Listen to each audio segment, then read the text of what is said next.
Philip Lamont, seorang pendeta yang meragukan imannya, mencoba melakukan eksorsisme terhadap seorang wanita yang kerasukan di Amerika Latin yang mengklaim bisa menyembuhkan orang sakit.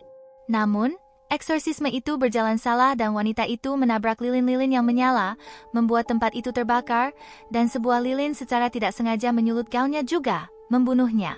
Setelah itu, Lamont ditugaskan oleh kardinal untuk menyelidiki kematian Pastor Lancaster Marin yang telah terbunuh 4 tahun sebelumnya dalam proses mengusir setan Asyur Pazuzu dari Regan McNeil. Kardinal memberitahu Lamont bahwa Marin menghadapi tuduhan bidah secara anumerta karena tulisan-tulisannya yang kontroversial, karena otoritas gereja sedang mencoba memodernisasi dan tidak ingin mengakui bahwa setan ada. Regan, meskipun sekarang tampak normal dan tinggal dengan wali Sharon Spencer di New York City, terus dipantau di sebuah institut psikiatri oleh Dr. Gene Tuskin. Regan mengklaim bahwa dia tidak mengingat apapun tentang kesulitannya di Washington, D.C., tetapi Tuskin percaya bahwa ingatannya ditekan.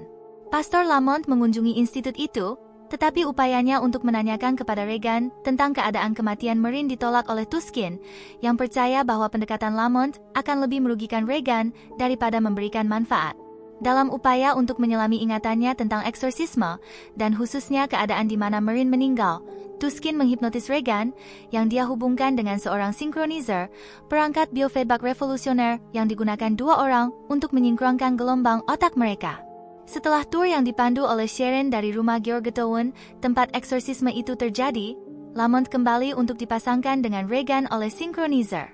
Sang pendeta diseret ke masa lalu oleh Pazuzu untuk menyaksikan Marin melakukan eksorsisme terhadap seorang anak laki-laki muda, Kokumo, di Afrika.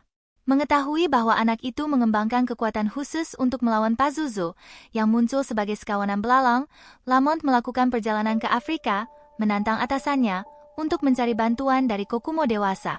Kokumo telah menjadi seorang ilmuwan yang mempelajari cara mencegah gerombolan belalang.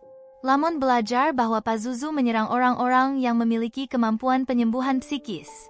Regan mampu mencapai secara telepati ke dalam pikiran orang lain. Dia menggunakan ini untuk membantu seorang gadis autis untuk berbicara saat dia menunggu bertemu dengan Tuskin. Tuskin dan stafnya terkejut, tetapi ibu gadis itu terlalu bahagia untuk peduli, dan meskipun upaya Tuskin untuk membuat mereka tetap di kantor untuk mencari tahu apa yang terjadi, dia bersikeras pulang agar ayah gadis itu juga bisa mendengarnya. Pastor Marin, yang termasuk dalam sekelompok teolog yang percaya bahwa kekuatan psikis adalah karunia spiritual yang suatu hari akan dibagikan oleh semua orang, menganggap orang-orang seperti Kokumo dan Regan sebagai pelopor dari jenis manusia baru ini. Dalam sebuah visi, Marin meminta Lamont untuk menjaga Regan. Lamont dan Regan kembali ke rumah lama di Georgetown. Pasangan ini diikuti oleh Tuskin dan Sharon dalam sebuah taksi yang khawatir akan keselamatan Regan.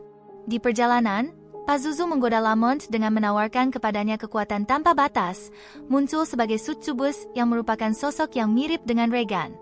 Taksi itu menabrak rumah di Georgetown, membunuh sopirnya, tetapi Tuskin dan Sharon selamat. Di depan rumah, Sharon membakar dirinya sendiri. Meskipun Lamont awalnya tunduk kepada Succubus, dia dibawa kembali oleh Regan dan menyerang sosok yang mirip dengannya sambil sekawanan belalang membanjiri rumah, yang mulai runtuh di sekeliling mereka. Namun, Lamont berhasil membunuh sosok mirip itu dengan membuka dadanya dan menarik keluar jantungnya. Pada akhirnya, Regan mengusir belalang dan Pazuzu dengan melakukan ritual pengusiran yang sama yang dicoba oleh Kokumo untuk mengusir belalang di Afrika, meskipun dia gagal dan kerasukan. Di luar rumah, Sharon meninggal karena luka-lukanya dan Tuskin meminta Lamont untuk menjaga Regan. Regan dan Lamont pergi sementara Tuskin tinggal untuk menjawab pertanyaan polisi.